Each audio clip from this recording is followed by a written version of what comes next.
तुम्हारे कहने पे मैंने खुला का दावा दायर किया था, रिमेम्बर? और अब तुम कह रही हो कि मैं ही कह रही हूँ कि खुला और एफआईआर वापस ले ले। वो पहले ही बहुत परेशान है, मैं नहीं चाहती हूँ कि वो और मजीद परेशान हो। मुझे यकीन नहीं आ रहा कि तुम कह रहे हो। उसने जो कुछ किया तुम्हारे साथ, तुम्हें बदला नहीं लेना उसका? जो कुछ उसने मेरे साथ किया ना, उसे उसका ज़र्फ नजर आ गया है मुझे। मैं ये सब तमाशा नहीं करना चाहती। मामू ठीक कह रहे हैं, हमें ये सारी बातें घर पे बैठ के सॉल्व करनी चाहिए। तुम्हारा दिमाग खराब हो गया। तुम खुशफहम क्यों हो रही हो?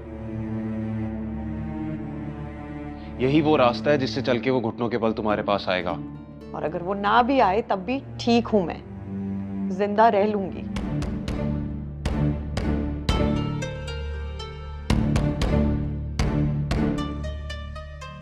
ठीक है, सुबह बात कर लूंगा लॉयर से। Thank you, I appreciate.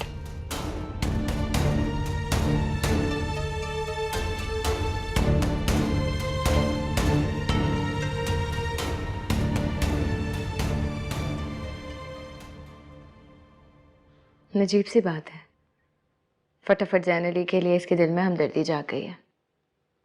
3-4 दिन थाने के चक्कर लगाता ना, खुद ही सीधा हो जाता। अब मैं क्या करूं? ठीक है, इसे जो करना है करे। मुझे भी कोई जरूरत नहीं इसके मैटर्स में पड़ने की। मैंने तो पहले ही कहा था आपसे।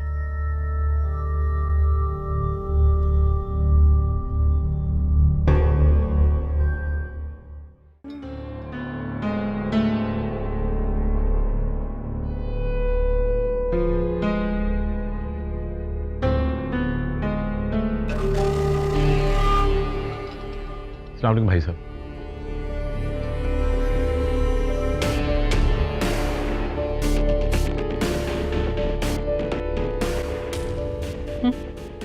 इन्हें पता नहीं क्या तकलीफ है। मैंने कभी सोचा भी नहीं था कि हम भाइयों में इस कदर दूरी हो जाएगी। हो जाती हैं दूरियां अगर भाई बदनीयत हो तो, लेकिन याद रखना ऐसों की कभी पूरी नहीं पड़ती। कसम खुदा का, सबके अकाउंट खाली करके बेटी का अकाउंट भर दिया। अनवर अली के पास क्या खुद कम था?